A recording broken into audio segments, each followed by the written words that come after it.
भगवान बुद्ध और गरीब ब्राह्मण की कथा।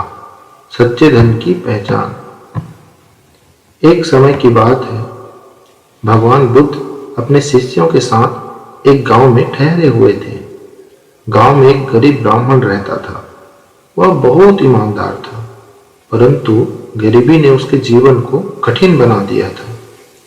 उसने सुना कि भगवान बुद्ध गांव में आए हैं और वे हर व्यक्ति की समस्याओं का समाधान कर सकते हैं। ब्राह्मण ने बुद्ध से मिलने का निश्चय किया। वह उनके पास गया और नम्रता से बोला, भगवान, मैं बहुत गरीब हूँ। मेरा जीवन कठिनाइयों से भरा है। कृपया मुझे ऐसा उपाय बताइए जिससे मेरी गरीबी दूर हो सके।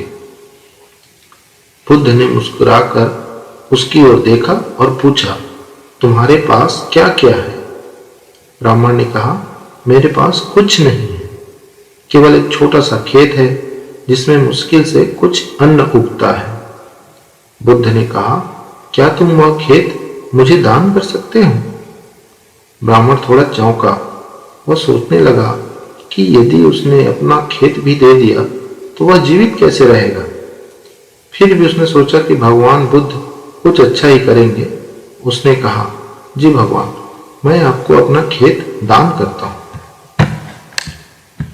बुद्ध ने कहा, बहुत अच्छा, अब यह खेत मेरा हुआ। फिर उन्होंने पूछा, क्या तुम्हारे पास कुछ और है? ब्राह्मण ने कहा, हाँ, मेरे पास एक छोटा सा घर है। बुद्ध ने कहा, क्या वह घर भी मुझे दान कर सकते हो? ब्राह्मण ने थोड़ा सोचा और फिर सहमति दे दी। जी भगवान, मैं वह घर भी आपको देता हूं। अब ब्राह्मण पूरी तरह से खाली हो गया। उसके पास कुछ भी नहीं बचा। उसने बुद्ध से कहा, भगवान, अब मैं बिल्कुल निर्धन हो गया हूं। मेरे पास अब कुछ भी नहीं है। बुद्ध ने मुस्कुराते हुए कहा, अब तुम्हें समझ आया कि असली धन बाहरी चीजों में नहीं है। तुम्हारे भीतर जो सच्चा साहस, दयालुता और सेवा का भाव है, वही तुम्हारी असली संपत्ति है। मैंने तुम्हें खाली किया ताकि तुम अपने भीतर के खजाने को देख सको। अब जाओ और अपनी मेहनत से नए सिरे से शुरुआत करो। तुम्हारी सच्ची संपत्ति तुम्हारे गुण और कर्म है। ब्राह्मण को समझ में आ गया कि सच्चा धन किसी बाहरी वस्तु में नहीं, बल्कि उसके भीतर छिपा हुआ है। उसने नई ऊर्जा और आत्मविश्वास के साथ अपने जीवन को संवारना शुरू किया। शिक्षा। यह कहानी हमें सिखाती है कि वास्तविक धन हमारे भीतर है।